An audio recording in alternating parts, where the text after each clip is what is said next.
Alrighty, so I'm clocking in here for another video in my car during lunch. Today, just coming back from holidays and stuff like that, I don't have anything crazy to talk about, but one thing I did accomplish while I was away from making videos, experiencing Christmas and New Year's and stuff like that, was I was able to play the game Inscryption. And I know that I'm pretty late to the party with this game. It's a mixture of things as to why.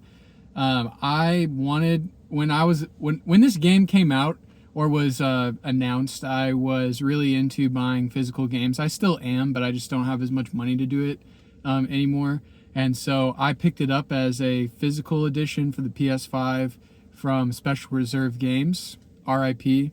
But they don't exist anymore, and for basically a similar reason to why it took me so long to play this game was that you would order something on pre-order to get the physical edition, the game would come out, then all of a sudden physical editions would be in store, but not like the one that you want.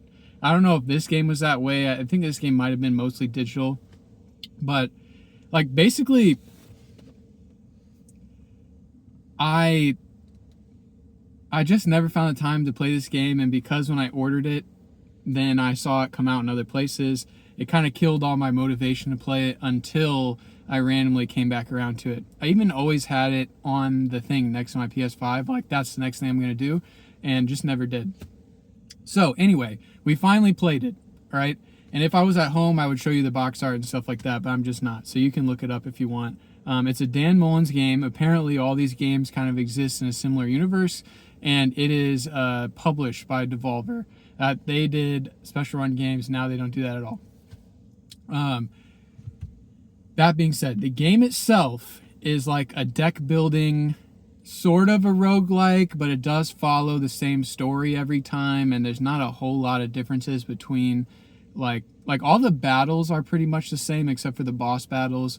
The roguelike aspect is basically the like tree of upgrades that you could get along the way to kind of build your deck.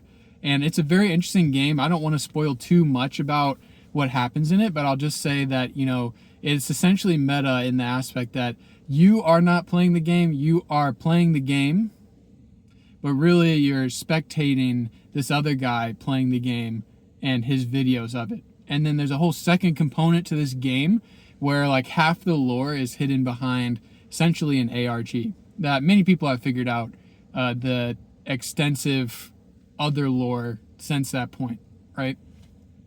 So what's the premise of this game? This guy who runs like a trading card YouTube channel, like, the sort of thing where he opens up packs on video like I've done on this channel or like many other people have done before.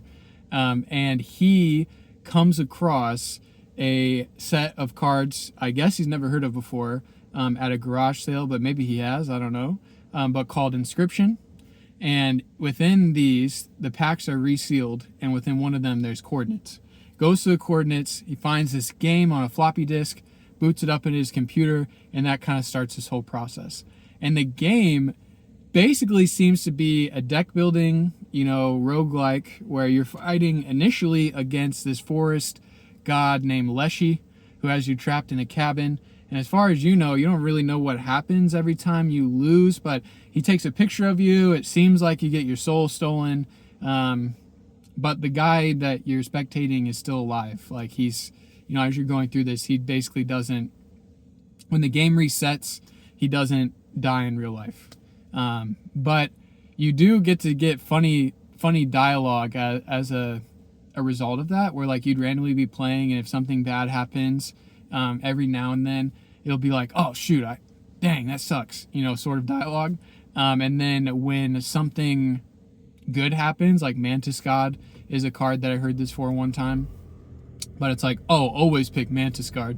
Like you hear him say that in the background. And it's kind of funny because often playing this game, because you're just blowing through like different matches, you don't necessarily remember that you're spectating somebody else, and then all of a sudden it's like boom, like, oh yeah, this is a video I'm watching technically, whatever. But the game's pretty interesting. It's one of those deck building games where it's designed, it wants to be broken. It wants you to find the cheesy strategy and exploit it, because the more extra damage you do on the opponent, the more, in Leshy's sort of universe of it, you get more teeth that you can trade into the trapper to get different cards. Or that, I mean, it's, there's no point in getting into it. If you play the game, you'll see there's like different aspects of it. But if you're playing in the computerized, like, retro part of the game, you get like little extra foils that you can use to trade in to the trader. And then similarly with the third part of the game takes place like with this computer god PO3 being the one that sort of controls the game and is playing against you. And he also has, I don't think there's a currency where you can trade in. No, there is. There's literal $ like coins that you get, and you can trade that in somewhere as well. And anyway, that's kind of the game. It's designed to be broken. There's different things, like there's a card that every time it dies, it gains 1 health and 1 defense, and it doesn't reset throughout your playthrough. So you could, spam it up to a ridiculous amount, and then by the end of the game, for a very low resource, you're playing something that's like an insta win. Or there's like classic Yu-Gi-Oh style strategies where it's like, oh, I'm going to create a hand loop where I'm milling basically cards from the beyond. Like there's certain cards that just give you like extra cards, and you can use those as sacrifices. And so you can start setting up like almost Yu-Gi-Oh level combos but they're all tribute summons, because there's no limit, where you're just summoning and summoning until you get the board that you want. Or to where there's even a card that, like has like Slifer the Sky Dragon, its attack is based on how many cards you have in your hand. And let's say you had some broken version of the card that gives you a duplicate of itself in your hand, and it's unkillable, so it comes back to your hand. Then you can keep playing it and keep getting more and more cards. All of a sudden you have 30 cards in your hand. Or one that I really liked was there's this guy, I think he's called Bone Heap. But if you use bones as a resource, you can increase his attack by basically the number of bones that you have times the cost, and it sticks. So then, if you create a system that allows you to just loop and loop and loop and loop and loop and loop and loop and have infinite bones, because you get bones every time a creature is sacrificed, then you can essentially, this is like classic stuff. To get foils to spend at the trader to get all the cards, you can spam battles against the training dummy, where you can basically make Bone Heap go to like 200 attack and attack for a game, and then you get like 199 foils, right? That sort of thing. The game feels like it wants you to do that, and in that way, once you start figuring out how it works, it's very satisfying. And I've kind of talked about that a lot now, but that's pretty much the whole game. In that way, it's pretty simple. And that's where the other aspects of the game, where there's like 4 different archetypes of cards, and they all play a little bit differently, but they all also synergize a little bit. That whole aspect is kind of interesting. The gameplay itself, the card game itself, is interesting enough, especially because it lets you break it in that way, because you're not playing against another human being. So you can style on Leshy or PO3 or all these other people, and it's not like you're a dick. It's just like you're playing the game correctly. You know what I mean?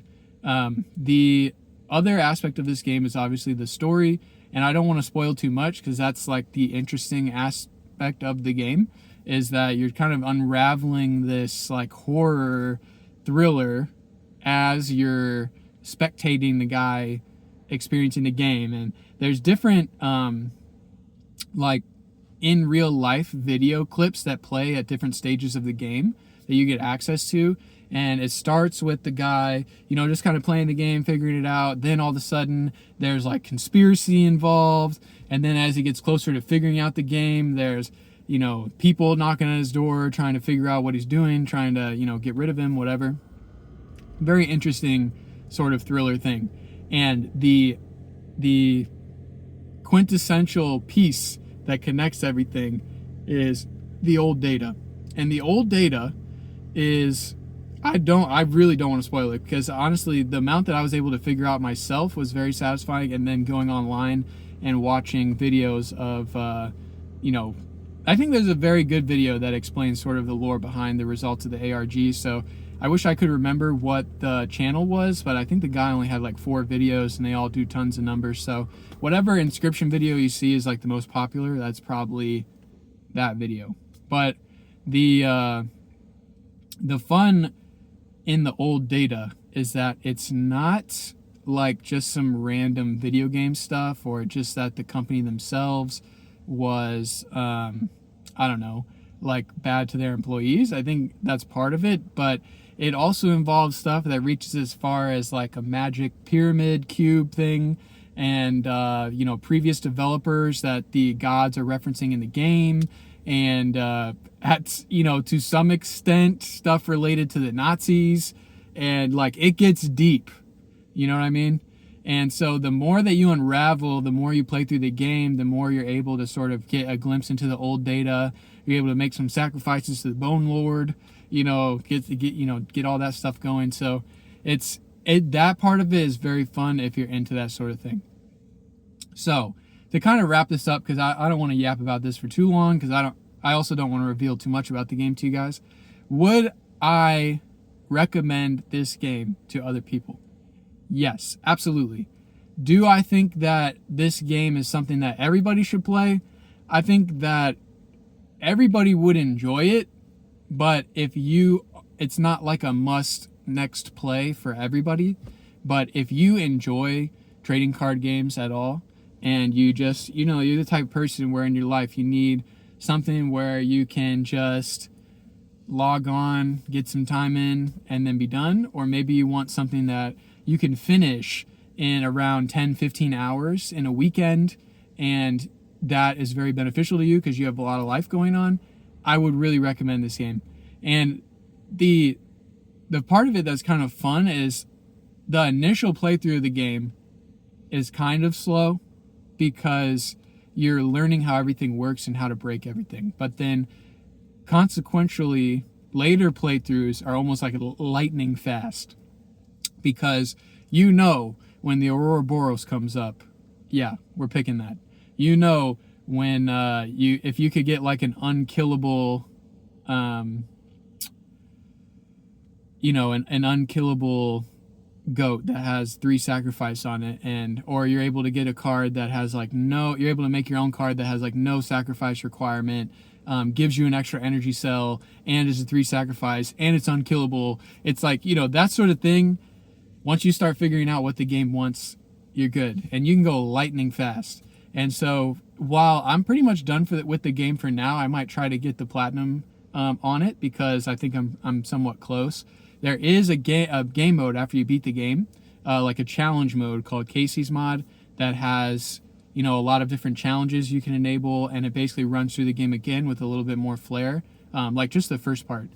And you know, it becomes this game that you could just pop in and play a couple games and be done with it, you know. So in that way, I think it accomplishes what I think the game set out to accomplish very effectively. And the ARG lore thriller aspects is just like the icing on the cake, especially because apparently it relates to Dan Mullen's other games. So if you're interested in having even more stuff to go through, I personally haven't yet, but it's there for you.